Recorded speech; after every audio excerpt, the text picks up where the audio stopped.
Coming up on this episode of the Roundtable. Look at what China's doing in regard to building planes and then even building, say, commercial aircraft and not even just militarily. You know, the Chinese, their own airlines don't want to buy the stuff that China makes, which is kind of interesting, which says something actually about the strength of China. I think it really is a paper tiger in so many ways, that there's a lot of issues buried just right underneath the surface that I think are going to come out more and more and more. And I think Trump realizes this. So I think he's hitting them where it hurts. And I think he's showing the world what is actually happening and how weak of a position that they actually have. And then you look at what Trump was doing with the whole 90-day thing. I mean, that was something I have a feeling, he talked to a bunch of people, but Bill Ackman's been saying that for a while now, I think for at least a week, that we should do a 90-day pause. Small business owners, especially in the US, are getting hurt. It's not just like about these Wall Street hedge fund managers. I mean, this is about people who basically make America go. And so some of the chaos, while understandable in a negotiating sense, world leaders see that and they don't know how to respond. But the other problem is, what about the people on the other side?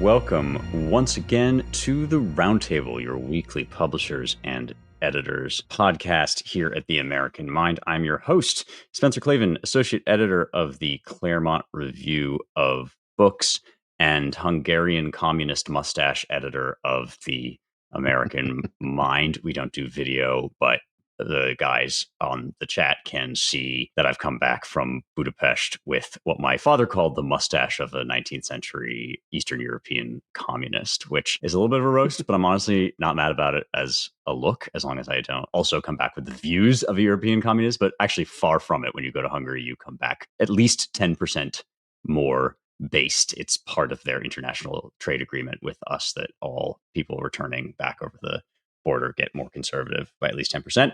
So best of really all worlds here. Anyway, you didn't come here to hear about my mustache. I am joined this week by managing editor Mike Sabo and publisher and president Ryan Williams. And boy, do we have lots to talk about. First and foremost, let freedom ring.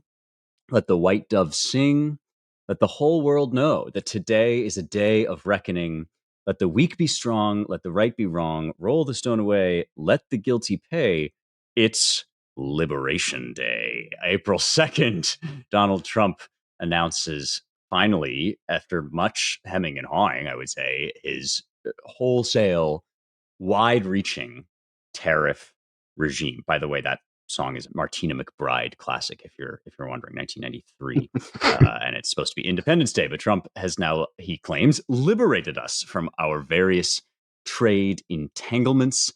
By now, you've probably heard the bullet points here. This is what Trump has been talking about doing on trade forever, and there's been a lot of sort of uncertainty, obviously in the markets, but also in the pundit class about what he would do, how he would do it. Most people, I think, didn't imagine he would do it as sweepingly and as aggressively as he did, at least in the initial announcements. One question that was open was whether he was going to do kind of an across-the-board tariff or what's called a reciprocal tariff, that is to say, answer or matching the tariffs that are exerted against us by other countries or matching our trade deficit with them.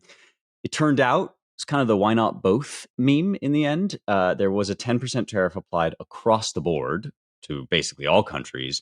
And on top of that, there were reciprocal tariffs based on essentially our trade deficit with various countries, not including services, which is a maximally disfavorable way of calculating this to other countries. So we had 34% on China, 20% on the European Union, 24% on Japan, and so on and so forth. Now, as our longtime listeners know, when it comes to economics, I am an idiot. And like Socrates, I know that I'm an idiot, which sets me apart from most commentators on this subject. So I'm really just going to introduce this topic with a variety of questions, some information, but mostly questions, which I've heard asked. First of all, what is the point of all this?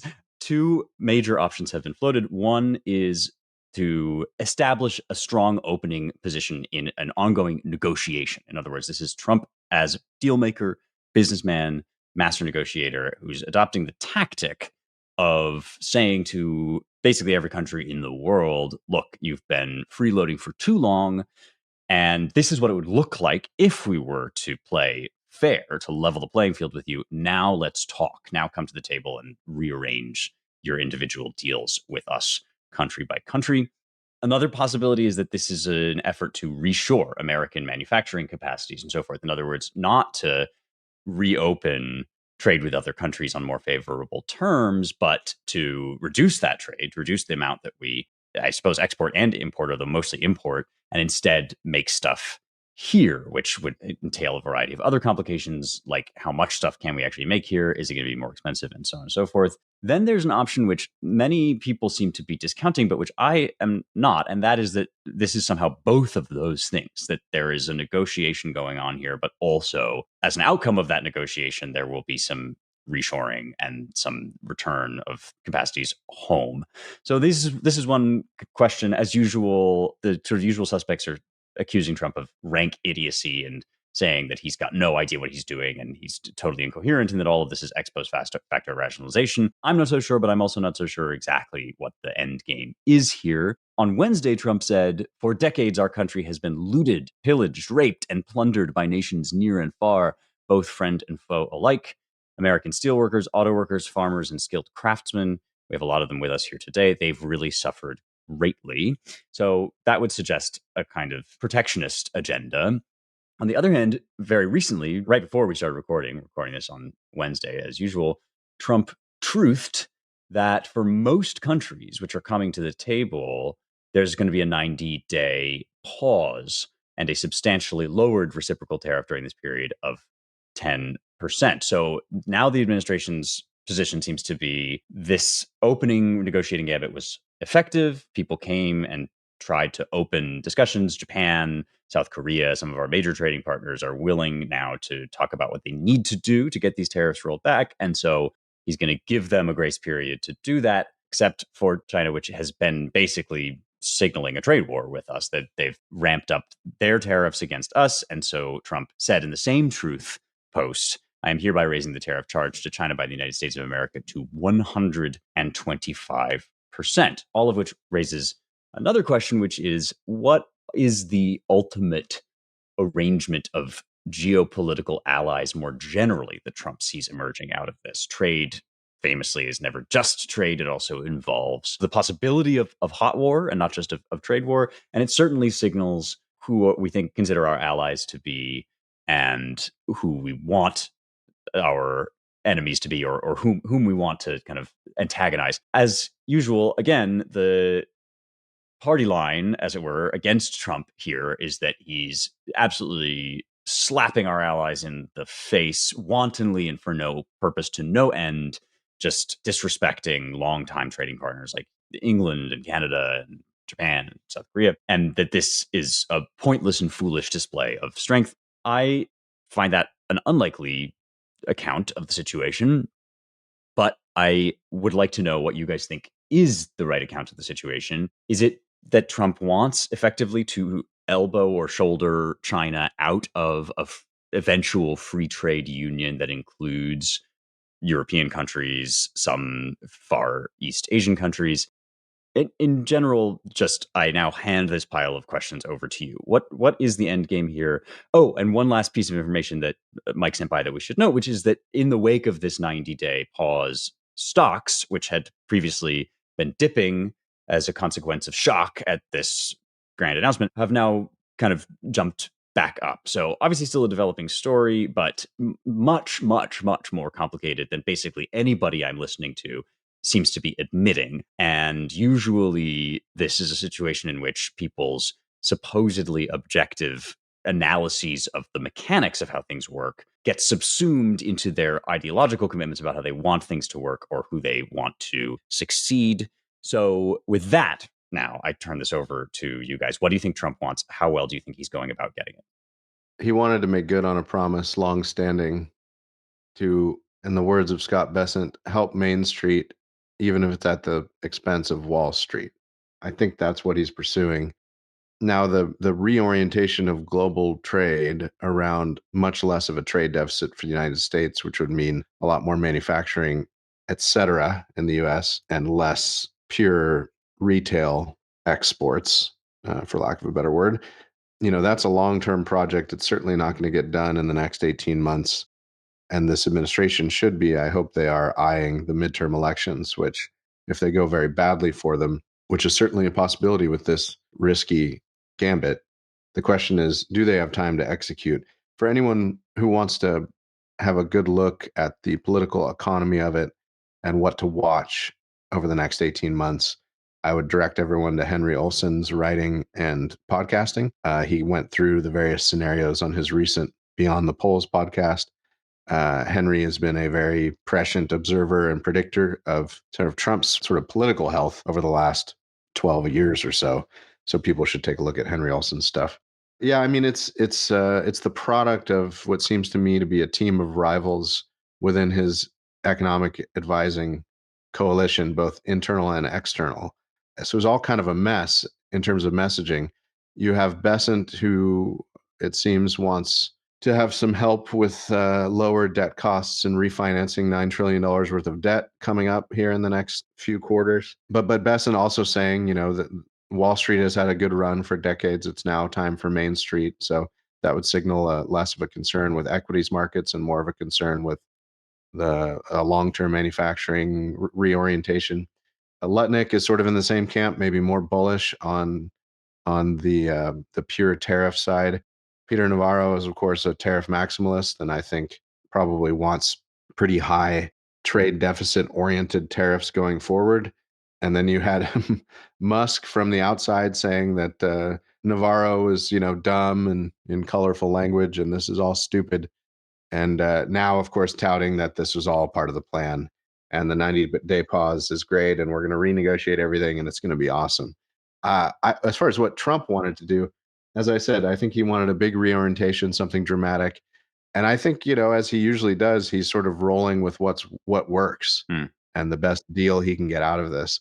Although, he did say about the 90-day pause, everyone was saying this was the goal all along and et cetera. But I mean, Trump basically said we paused because people were getting yippy about equities markets were getting yippy about all of this. And I suspect he was hearing from quite a few internally as well as externally. You could see Bill Ackman and Elon and others being pretty critical of the rollout and the scheme.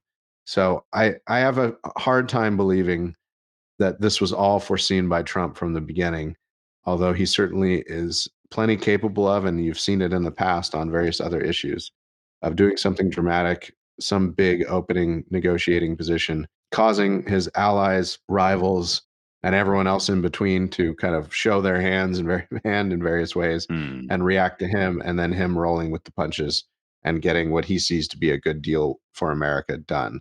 I think it will be very interesting to see what sort of agreements we reach with the 60 or so countries, as Trump put it. Maybe it was even more than that, 75. 75, yeah. Who reached out to negotiate. So we'll just have to wait and see. I mean, as a general matter, high protectionist tariffs indefinitely will, I think, be a real problem for Trump going into the midterms. So I think he'll land somewhere in between that initial announcement and what maybe Bill Ackman would like in his heart of hearts. But we'll see. We'll see what the 90 days holds. I find usually a loser's game, I think, to defend all of Trump's moves as 4D chess all the time. And I think that's the case here. So yeah, it's a combination of drama. This again sounds like it's too much 4D chess, but it's kind of Trump OODA looping the whole world. Observe, orient. That's a great point. See, this is like the right way to give Trump credit, I think. Sorry to interrupt you, Ryan, but no, that's right. Yeah, OODA loops are observe, orient, decide, act, right? So it's like this sequence of events that you do. And yes, it definitely does not look to me as if Trump is carefully calculating his moves here. This seems quite scattershot, quite a mixed bag. And typically, the most devoted Trump sycophants like to pretend that all of this is part of 4D chess, is the famous line about it. It's all part of this grand scheme and design, which seems like totally untrue most of the time, but also a misapprehension of Trump's strengths. If you really want to defend Trump here, you say, as a negotiator, he actually is kind of making it up as he goes along. I mean, really skillful negotiators know how to balance between their objectives and their goals and the human interactions that generate sort of unexpected possibilities and opportunities. It gives me an ulcer, I will say.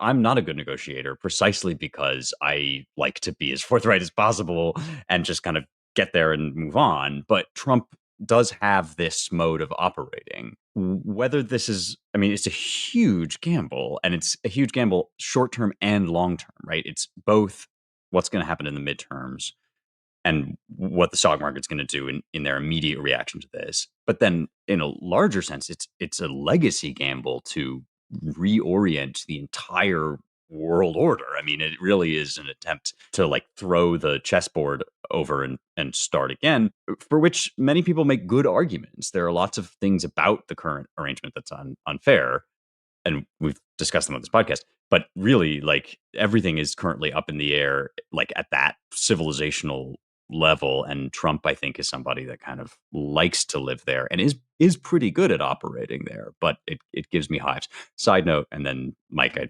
imagine you've got stuff you want to say here. Musk came up with a truly Trumpian level nickname for Peter Navarro. We probably can't say on this podcast, but you should look it up because he really reached levels of mockery that only Trump in the past has reached.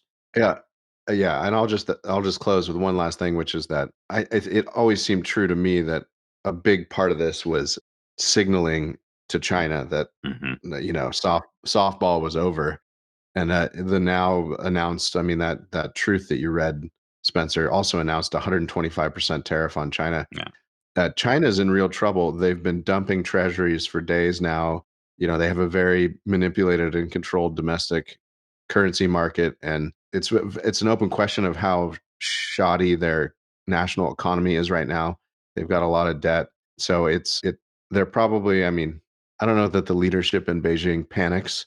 I asked a senior Trump administration official from the first administration, who I know pretty well. He traveled around a decent bit with the president, and I said, who was the most impressive foreign leader, just in the Machiavellian sense of seemed intelligent, in command, and shrewd? And he said Xi. So we'll see how China navigates this. It seems to me, from what I read about it, that they've had a rough week, and so it's a big game of chicken with China as well. Now, the downside for U.S. consumers, I mean, we can rail all we want against jobs offshored and cheap Chinese stuff flooding the U.S., but if we have a sustained trade war with China, the question is how long can either side keep it up, balancing the fact that a lot of U.S. consumer prices will go up substantially. And China will China have to come to the table before Trump's approval rating dips so much that they begin to worry about the midterms coming up? And will China decide that they just can't sustain this domestically and decide to cut some sort of deal? All those are up in the air. I mean, we'll see. The best thing with Trump, I think, is to judge him by his results. And we're in the first inning of this whole gambit, and we should observe and react accordingly and see what he can get done. And I think that's the key, is to look at the results. I think really Trump has big ideas in his head. And then, like you said, Ryan, I mean, it's kind of a team of rivals. It's setting this kind of sect against this other group and kind of seeing what comes out of it. How the meat is made is always going to be messy.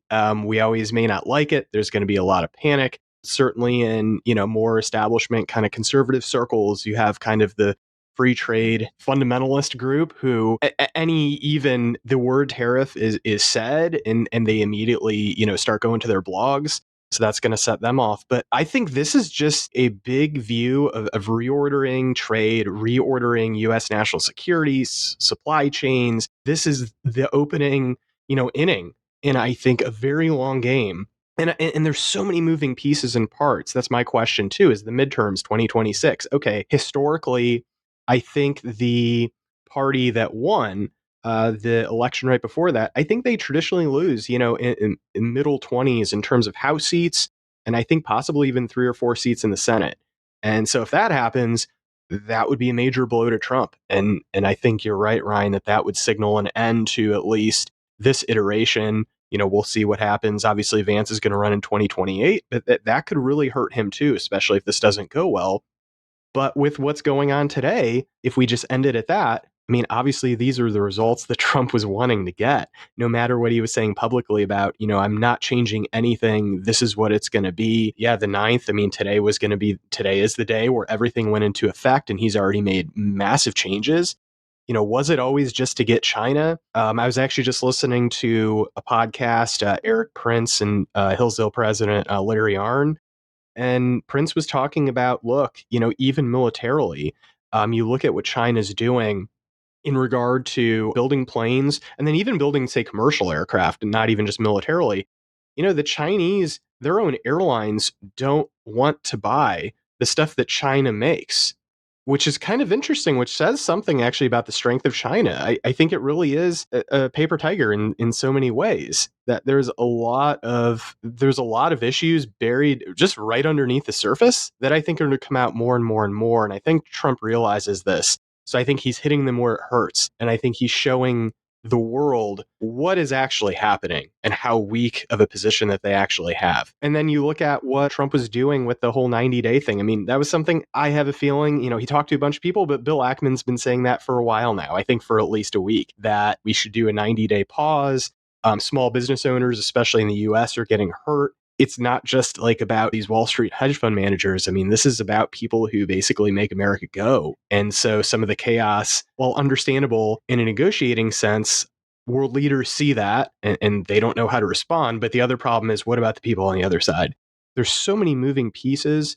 I think once again, the media is basically beclown themselves, just panic reporting, just this guy is a moron, an idiot. Going back even to kind of the more establishment, conservative kind of free traders. I mean, I saw some good stuff, some decent to good arguments, I think, but there was a lot of just absolute hubris, vitriol. You're an idiot if you even think there's even a good idea or a germ of an idea in here. Just a lot of pre-2016 kind of thinking and rhetoric that's just, it still just suffuses the right, or at least the establishment right, to me. So those people, I think, have been kind of unmasked again. Just this kind of almost rhetoric where it's kind of unbelievable. Like, markets are above politics. Politics has nothing to say. It's almost like there's these laws of nature. This is just what happens. I mean, it's just kind of incredible to see that kind of ideology in real time. But I think it's there. I know, Orrin Cass in American Compass, he's talking about it, and you kind of read his kind of strong critiques of it. And then you think, okay, that's got to be overstated. No, you read these people, it is absolutely what they're actually saying. It's insane.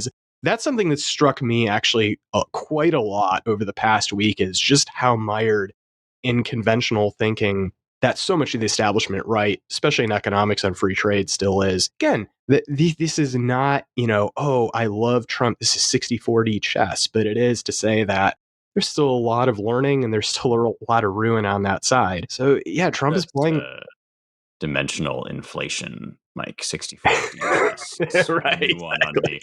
Cass though gave a good interview to the Pod Save America guys. Obviously a hostile audience to some extent, but he was very, in his way, very measured. Basically said, this is not how I would have liked to see this done, but the concept is very defensible. And it kind of said something that I've seen murmured elsewhere, which is like, okay, if not this, then what, right? Which that I think is a really good question. Is, okay, so you have all these objections to the way that this was formulated, and it was stupid, you think, and it didn't work, and it doesn't make any sense, and none of the objectives are right.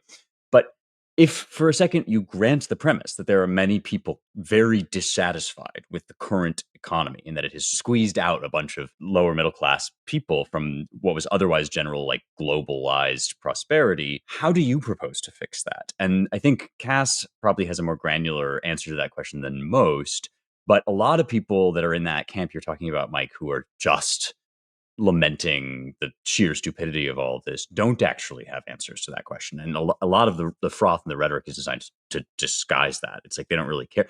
So yeah, Trump has to come up with better messaging, or better messaging discipline around this. Like, I actually think I was remembering in his address to Congress, the thing he said about, we're going to have some turbulence. It's going to be less than most people think, but it's going to be a little bit, it's okay. We can handle it. I sort of thought that was the right tone, actually, despite being sort of amusing. This stuff that I think it's Scott Besson who went on and was like, well, stocks are for rich people. Like, who cares if the market plummets? That stuff has got to go. That's insane. I don't know what that's about.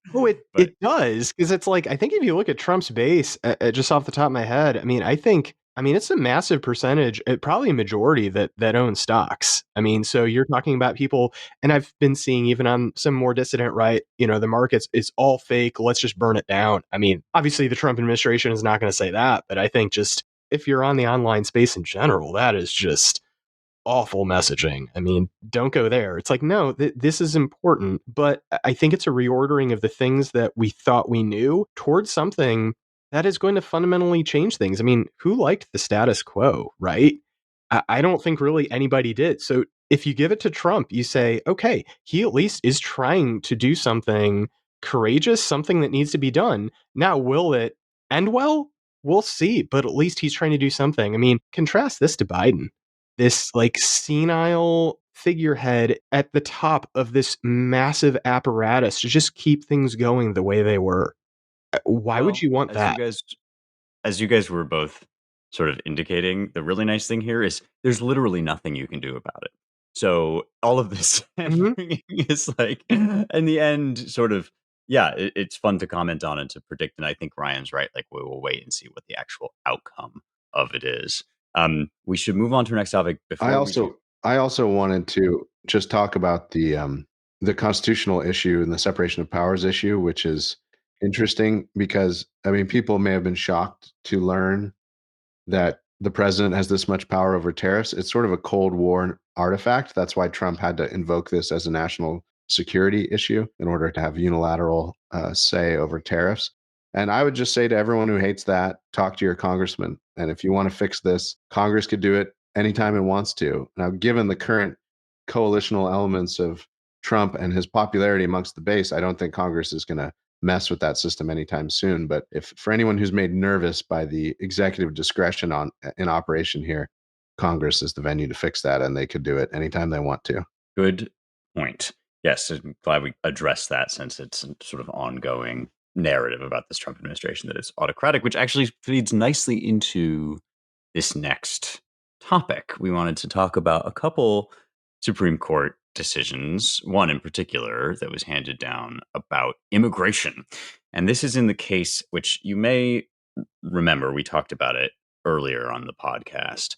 The 1,000-foot view is the Trump administration has invoked the Alien Enemies Act of 1798, which makes provisions for the deportation of foreign nationals in an expedited manner in instances of war and similar emergency invasion, for instance, claiming that the Venezuelan gang Tren De Aragua is invading or has been invading and is conducting a war against the United States.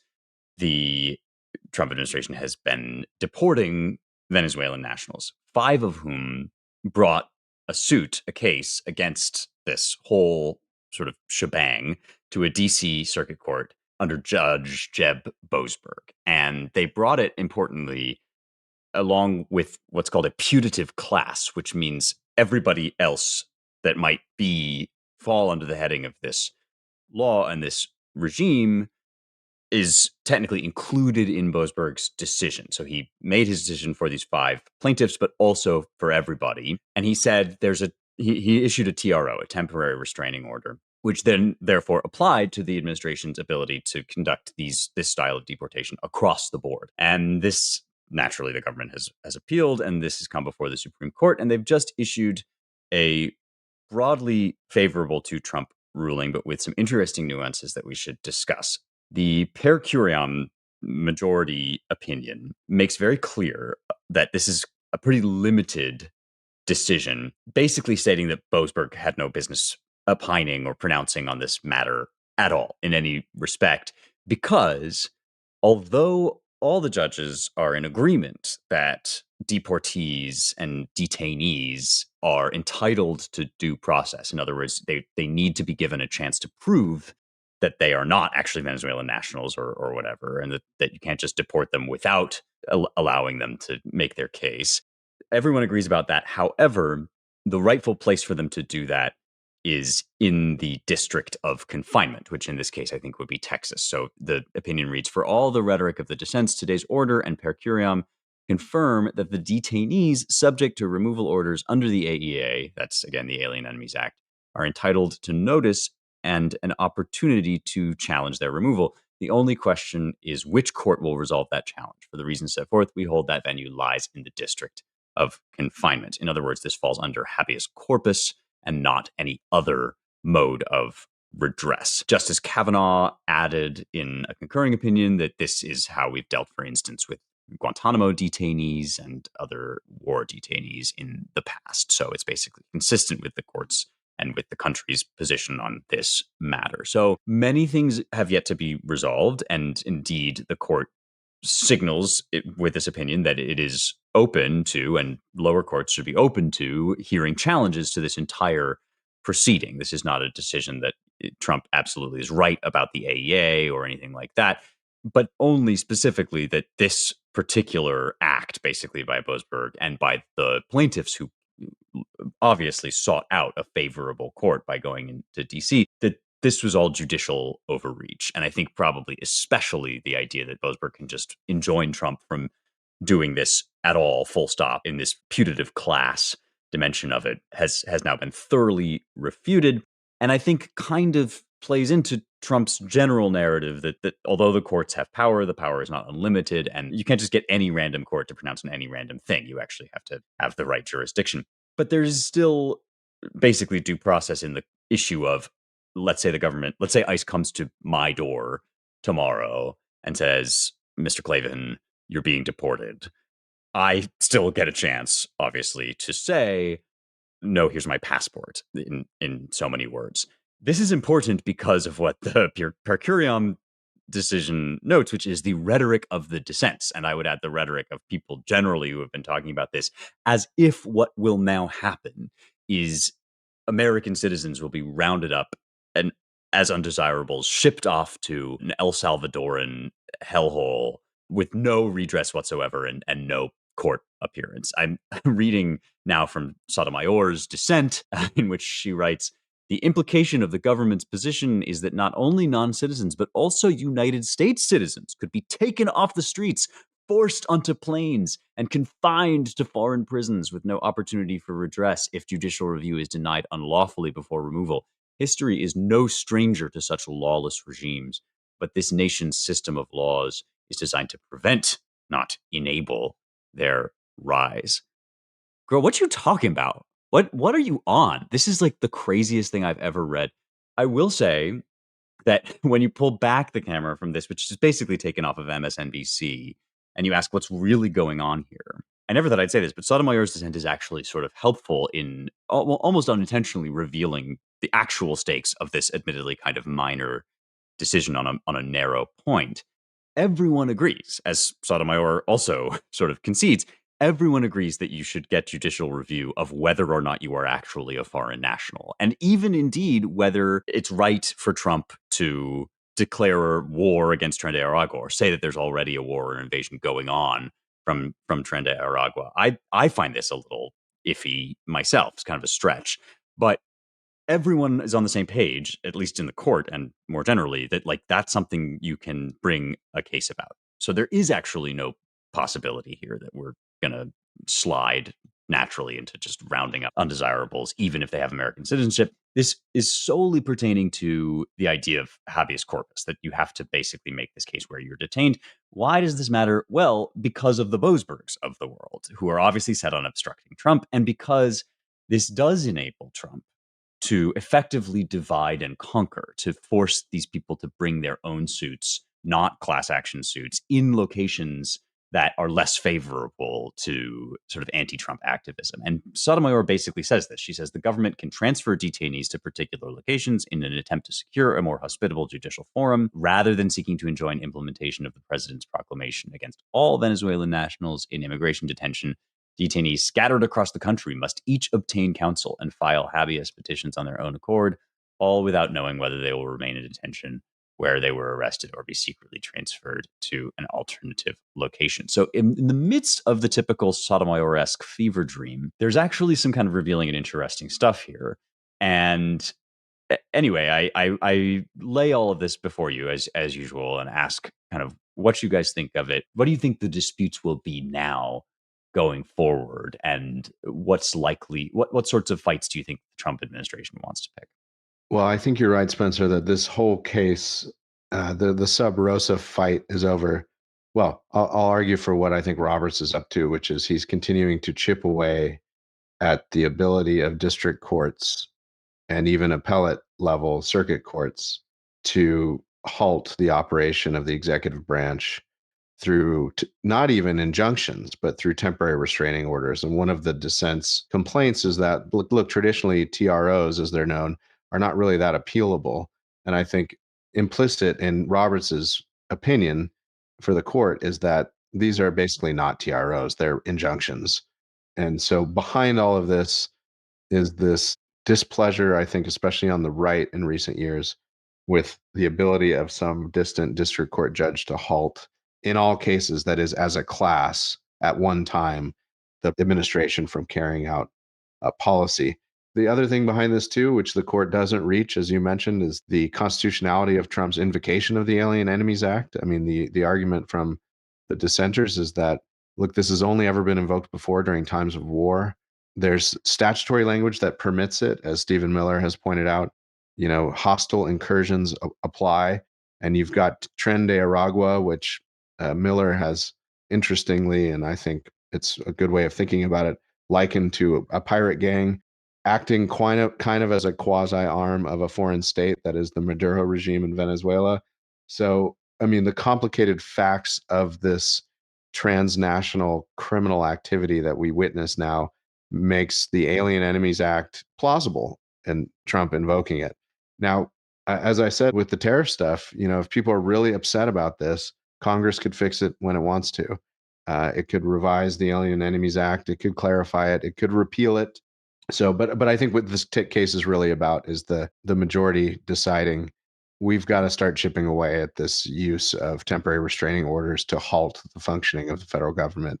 And we'll let lower courts continue to sort out the thorny issues of due process when these cases are properly filed where they need to be filed, which is, yes, it's messy to file 200 individual cases in their local jurisdiction, but that's the only solution to this growing problem of kind of judicial supremacy and as exercised by a single judge anywhere across the land. I mean, the dissenters object to forum shopping, but of course, the people who want to frustrate and grind every Trump administration activity to a halt forum shop all the time. So this was already forum shopping. Am I crazy? Like, yeah, this, that's right.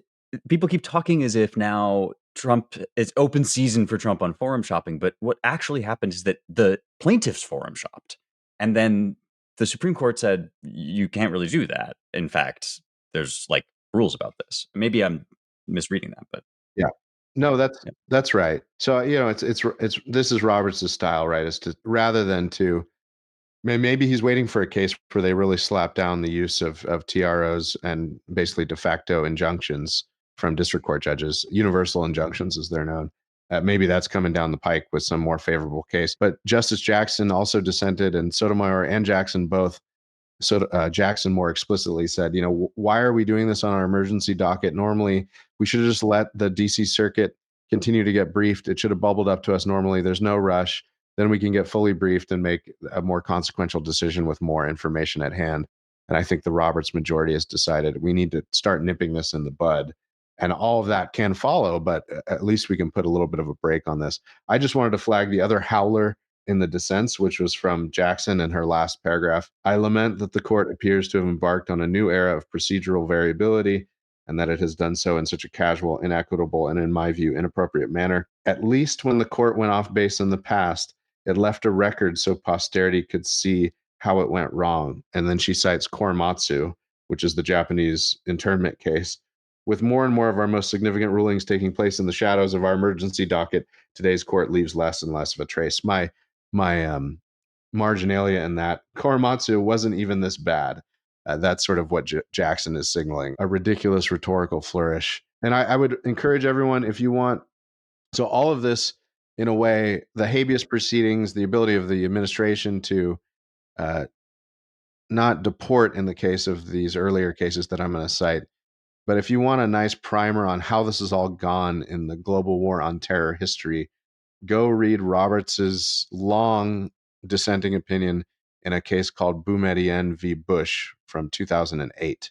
That had to do with foreign nationals who weren't even on U.S. soil being detained in Guantanamo Bay, and this long-going fight between the courts and the executive branch about whether they could hold them indefinitely without giving them proper habeas rights.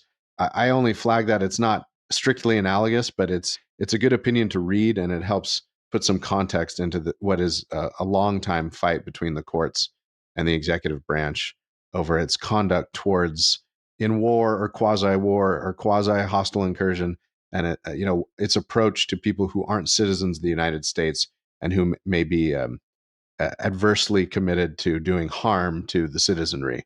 And I should just finally state that the Trump's proclamation, putting a further point on your rightful complaint, Spencer, about Sotomayor's overcooked rhetoric about snatching citizens off the street. The proclamation itself only applies to members of Tren De Aragua who are over 14 years of age and are not permanent legal residents of the United States. So it's a narrow class of people. A bunch of this argument is about how you contest your membership in that class, of course. So it's a complicated business. It's not that long. I encourage everyone to just go read the opinion and the dissents. You can get through it, and it's like 25 pages, but they're like court opinion pages, so it's not as much as it seems.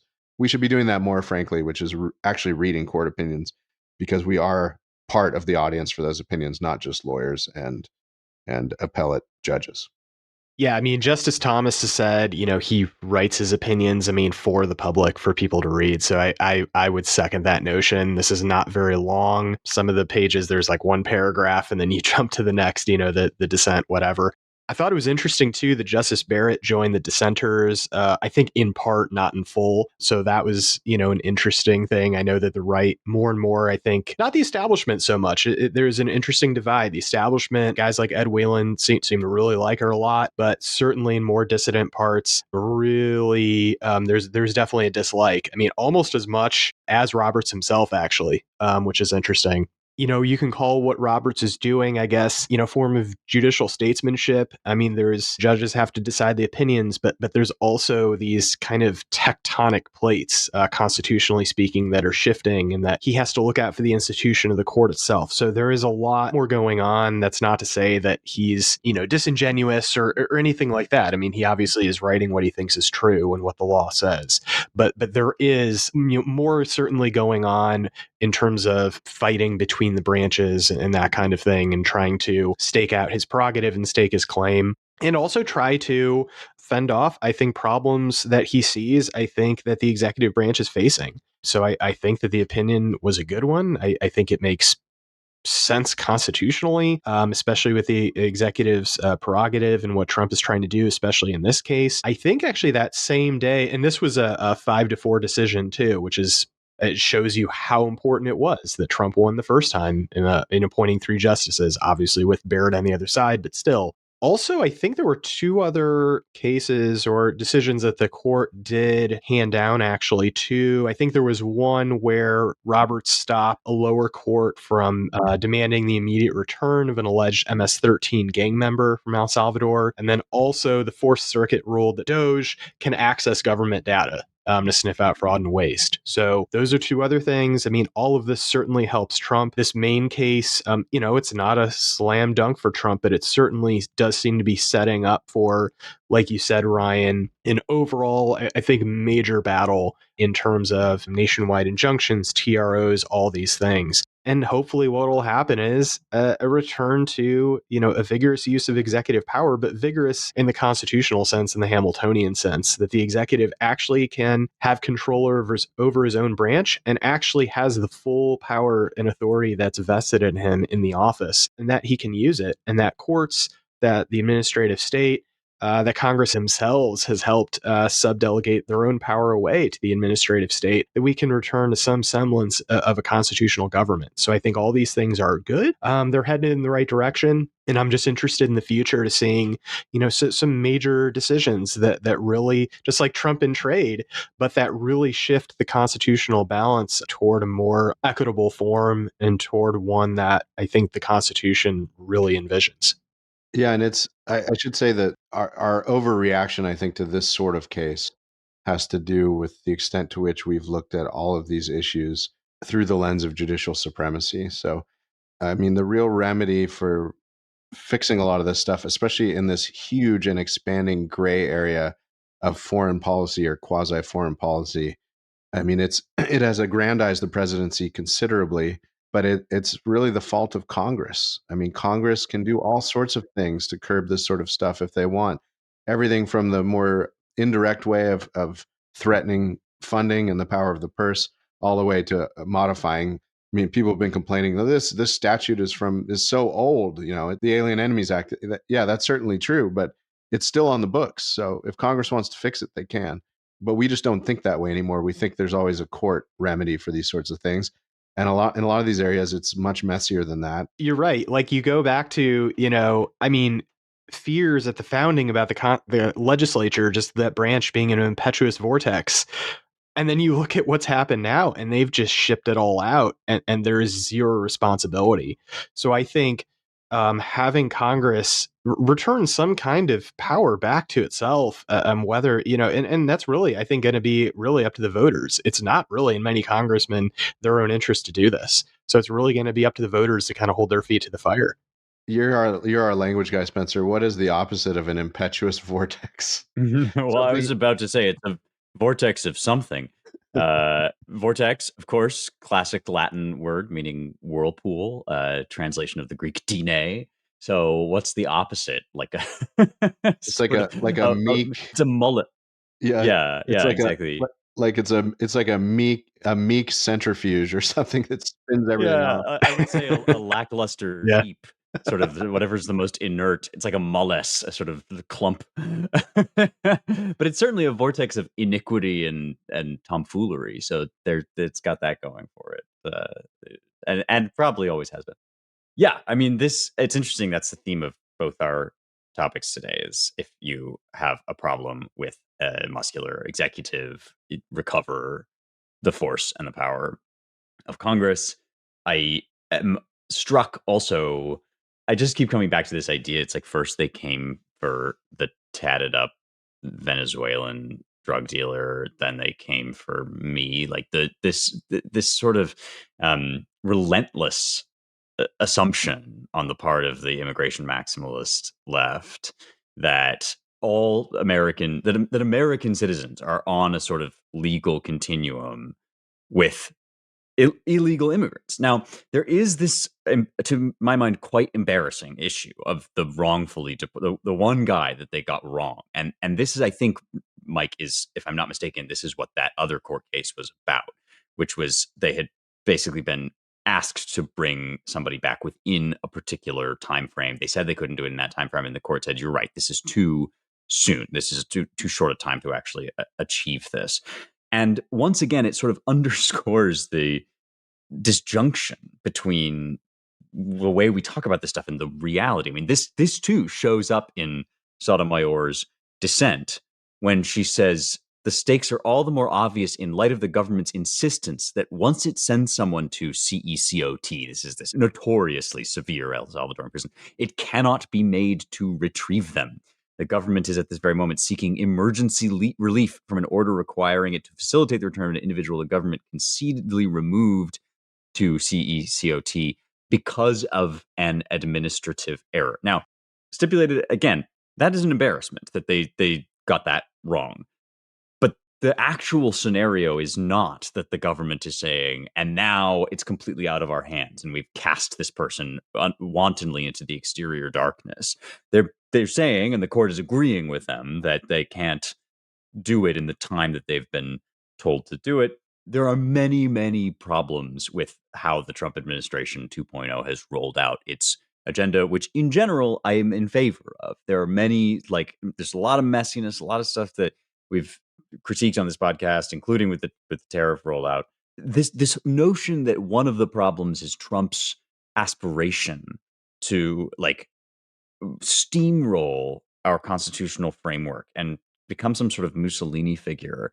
I know that he talks incredibly recklessly about that stuff, but that's just not what he's into here. He's not like aiming at some situation where finally he can just deport like half the country. He wants to be loved. He wants to like fix these problems. He's doing it in this he's very sort of like aggressive and flailing Trumpian sort of way. But every time I actually like reorient myself to what's genuinely going on here, it's kind of amazing to me, this idea that we have that like, oh, the next step down the line is deportation camps for wine drinking middle-aged Handmaid's Tale white women or something. I don't know. It's just very very funny to me. And actually, our other topic, which we don't really have time for, is about the hashtag resistance, which seems to be making some efforts, limp efforts, to come back. I mean, they did get a fair few people out this Saturday. By some measures, like 100,000 or so in DC, 12,000 demonstrations. But the descriptions of this stuff are so everything bagel. It's like nobody quite knows. Still, the left doesn't quite know what they're protesting against. Is it that Trump is going to attack Social Security? Is it that Doge is doging? Is it that we're all soon going to wind up under the boot of Nayib Bukele? Like, so maybe we'll come back to that another time. We've got limited time, and we should get to any recommendations we may have. Do you guys have anything you want to recommend to the audience before we sign off here? I've got one, because Nice. it is Masters Week. So a tradition unlike any other. The premier golf event of the year played at Augusta National Golf Course in Augusta, Georgia. Even for non-golf lovers, the pageantry and the tradition of the place may be compelling. There's probably a sort of top 15 set of golfers who are going to make for a dramatic Thursday through Sunday. I would just encourage folks who may be golf curious, if you want to watch the real drama, just tune in for the final 2 hours or 2.5 hours on Sunday. This is a wonderful golf tradition going back many, many decades. It's a beautiful golf course, a classy place. There's all these very brand. Even I saw this clip of one of the regular announcers for the Masters going through all the rules that Augusta National wants you to observe while on television. So it's a very curated and extreme brand cultivated process that emanates more than I thought, at more levels than I thought, out of Augusta National. Like they don't call anyone fans because it sounds too much like fanatic. They're called patrons. They don't refer to the back nine because you could too easily say backside, which is very uncouth. So it's the second nine, and a normal golf course is a front nine and a back nine, 18 holes. This is like, I can't nerd out anymore on this. We're losing listeners as I talk, but the final fun I can feel the Boston Brahmin accent rising to the surface as you talk about this. But it's an international field of golfers, a lot of colorful characters, and it's a good time and fun to watch. And so anyway, I just love this time of year, and I know some of our listeners share this love with me. So I wanted to recommend. There you go. And your Twitter followers love it. My Twitter followers, that's right. As you're talking, Ryan, I'm just hearing Charles from MASH. Yeah, that like Boston, high accent, just talking about golf. Old sport, old boy. Yeah. So I grew up with my dad watching the Masters, especially the last round on Sunday. So I've got very fond memories of, watching Tiger Woods, Mickelson. I mean, all the greats through the years, late 90s, 2000s, just some very, very memorable finishes. So got a lot of great memories for that. I will also add another sports angle. So Major League Baseball is kicked off. My team is the Indians. I can't call them by their actual name, but I will always know them as the Indians, and Chief Wahoo is always going to be the mascot and logo that I wear. Yeah, last year they started off, I think, 7-2. This year is a little bit different, but they beat the White Sox, which actually isn't saying much because the White Sox were not only the worst team in baseball last year. I mean, one of the historically worst teams of all time. I think the Cleveland Spiders of 1894 or something were the only team that had the worst record than that. So, and another problem too with baseball starting out this early, I think Cleveland played their home opener yesterday, and I think it was 35 degrees at game time, so not baseball weather at all. Maybe we should start even thinking about just starting the season a little bit later, especially in some of the northern states. But anyway, baseball is starting, and I've been watching baseball fan for my entire life, and especially with what the Indians did last year, took it to the American League Championship Series with the Yankees. Obviously, we're out clubbed by them, but another exciting year that I'm very much looking forward to. I will say in the top sort of 20 golfers to watch the Masters. Sorry, I had to do one more thing. There's a strong clutch of Texans, both native and moved here, with Scotty Scheffler, arguably the best golfer in the world at the moment. Bryson DeChambeau, who some people may have seen some clips of him.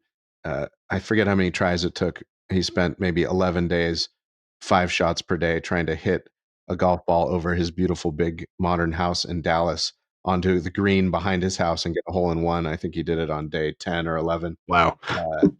And then Jordan Spieth, who's also a Texan. So I don't know what that says about our modern arrangement, if anything, but that's interesting. I'm going to join Mike and Bill Vogeley in getting excited about baseball season. Ryan, I'm sorry, I just can't go with you on golf. Maybe in another couple years.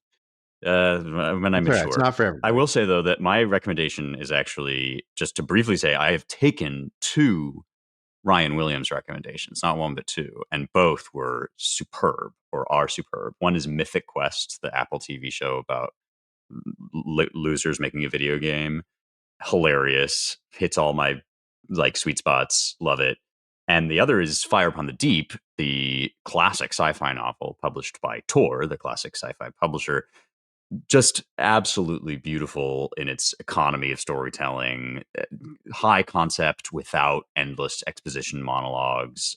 Unlike another sci-fi trilogy that I've recently very much enjoyed, Cixin Liu's Remembrance of Earth's Past, you do not get these long, blocky, wooden text dumps about what's going on. You get these sort of fascinating reveals of how this giant, sprawling universe works. So hard cosign on that recommendation. And then also my slightly original recommendation is actually not of a thing, but of a practice. So I have a good problem, which is that part of my work is to read a lot of dense academic material, which is great. But another part of my work is also to try to write in moderately lucid and non teeth grinding sorts of ways. And so I fear sometimes that I'm getting the academic tone sunk too deep into my bones. And I really ought to read more novels, because novels is where you get just a wonderful attention to prose. So this year I was going to try to read more novels. But how am I going to do that? I already have a limited time in the day, and I decided, you know what I'm going to do? I'm going to read a novel on the weekends. So I'm going to have my usual reading practice going on, but then on weekends everything goes down and I just start reading whatever novel I'm on. This is the greatest reading hack since I don't know, whatever sliced bread analog you can come up with. This is has changed my reading life. First of all, because the atmosphere of a novel is so palpable, it creates a kind of weekend feeling. You very instantly get so excited about, oh, it's the weekend. I get to luxuriate for maybe a half hour or an hour with this storytelling world. And also it resets your inner monologue if you are somebody who cares, as I do, about curating your inner monologue, which I guess is another recommendation I have, is don't let your inner monologue get gunked up with too much political garbage or turgid academic prose. Anyway, reading novels on weekends is my recommendation, in addition to the 2 things that Ryan recommended that I now co-sign.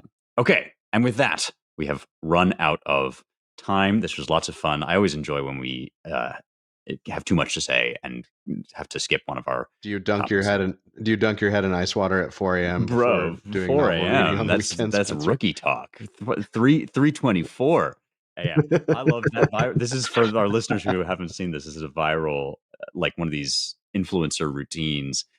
That's, if it's not a piece of performance art, it would qualify as a triumph of performance art, because there are just so many absurdities about it.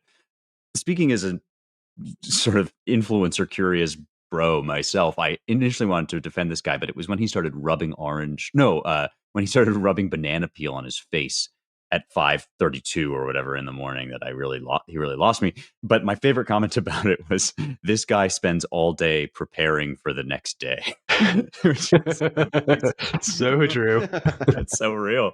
It's kind of like the final form, the ultimate conclusion of influencer culture. Anyway, we are not influencers. We just have some humble recommendations for our lovely listeners, and we want to thank you for listening to us jabber on about them and about politics. We're really glad that you are listening to the Roundtable. If you want to know more about what we do at the Claremont Institute, you can visit our websites at americanmind.org, Claremont Review of Books.com, and our DC-based Center for the American Way of Life at dc.claremont.org. We gratefully welcome donations if you'd like to support us at claremont.org/donate. And if you like the show at all, it would help us enormously for you to let people know. Share, review, rate us 5 stars, let people know about it, drop it in the group chat. All of that is just very helpful and bumps us up in the algorithm, and we would love for you to do that. Thanks to our production and engineering crew, the brothers G, Jake, and Ryan Gannon. And thanks, as always, to all of you for listening. We will talk to you next week.